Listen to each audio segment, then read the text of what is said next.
So this week on Coronation Street, we're going to see some very dramatic scenes when the Platt family rush in to rescue Bethany from a really dangerous situation, but there's another twist coming.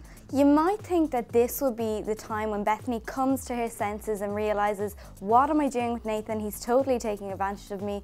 But no, instead she takes this intervention as a sign that she should run away with him. Yes, the Platts are finally going to get wind of what's going on. They're going to dramatically break into Nathan's flats. Gary, Sarah and David, they're going to find Bethany drugged and unconscious, surrounded by a bunch of men. They're going to get her away, but in scenes to come, we're going to have another horrible twist where Sarah thinks that the cop, Neil, is not a disgusting creep.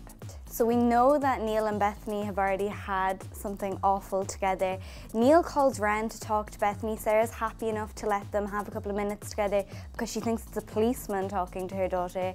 And it turns out he's actually convincing her to get her passport, come back to Nathan so they can flee, because Nathan's game is nearly up and they need to get out of there or else he's in big trouble. And once she's gone, she'll be gone forever. The one thing that can save her though, and I call this, can I just say, is Craig Tinker, because on her birthday the family are going to spoil her. She's going to get a case of guilt and he's going to tell her that he's really glad she's no longer in that situation, and I think she's going to finally realise he might fancy her. Fingers crossed. It's about time Bethany cop on. And maybe like her mother, she'll go for a ginger. So guys, how do you think this is all going to play out? Comment here and keep coming back to EVOKE.ie for more soap spoilers.